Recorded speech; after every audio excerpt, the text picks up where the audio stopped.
The one video that we both did that I think is the most controversial of all is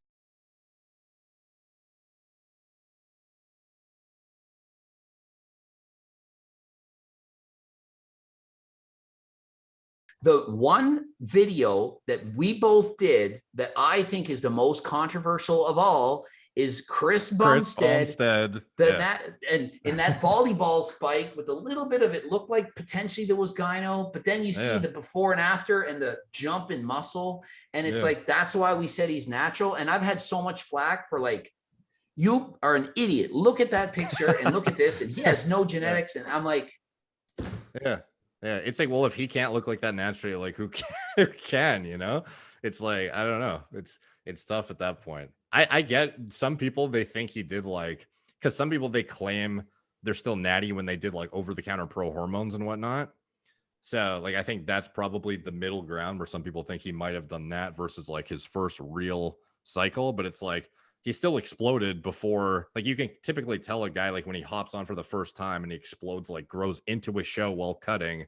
It's kind of like, I don't know. Like for me, it was, I don't know, like trying to debate that topic. It's like, why would he be, I don't know, lie it's about like he might have, but he like he's a believable guy. I'm friends with him, and I don't think he lied. And is it possible that he took like a SARM or something? Like, yeah, and he didn't even realize it. Yeah, but like, I don't think so. Just that sheer amount of growth that he did that quickly, prepping for a show. It's like, I think that people that are thinking he's not natural, the ones that haven't taken PDs and they think that you're just going to be massive because they see like Brandon Harding, he put on no pounds of muscle on a 20-week cycle leading into his last show where he looked amazing, was shredded.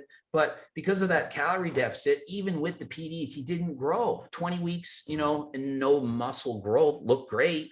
And he put on 10 or 15 muscles in the last 2 years. And I think people in their minds are thinking, oh, he probably put 30, 40, 50 pounds on, no problem. You know, he's 195 pounds, 6'1". His weight limit as a pro be 242. So there's 47 pounds of muscle he can grow. I mean, he's not putting 47 pounds of muscle on. It's not like he has new gains to make. He certainly can gain, you know, 15, 20 pounds, whatever.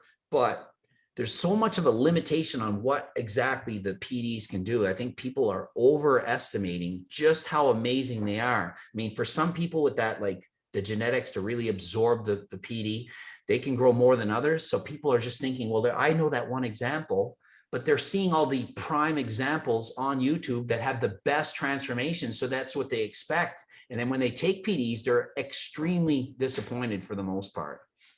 Yeah, one thing I've noticed is definitely a difference between some individuals. They have like a great natural physique and they can develop a great natural physique just based on genetics. They have good muscle building genetics, just endogenous testosterone production. But then when they take PEDs, they don't necessarily explode, even if they, you know, crank their faces off for years on end. They might, like, I imagine this results in men's physique pros a lot of the time. It's guys who wanted to be bodybuilders, but couldn't break that barrier. And then, you know, they ended up becoming men's physique pros. Like some of them, perhaps they're conservative with their dosages and they're just, you know, not letting themselves get too crazy. But I imagine nobody's not many. Yeah, I imagine nobody's trying to intentionally not see their potential. So, right. Like in your experience, do you see most genetic, like what proportion of people do you see that are not good natural genetics, but then explode from steroids versus guys that looked good as naturals?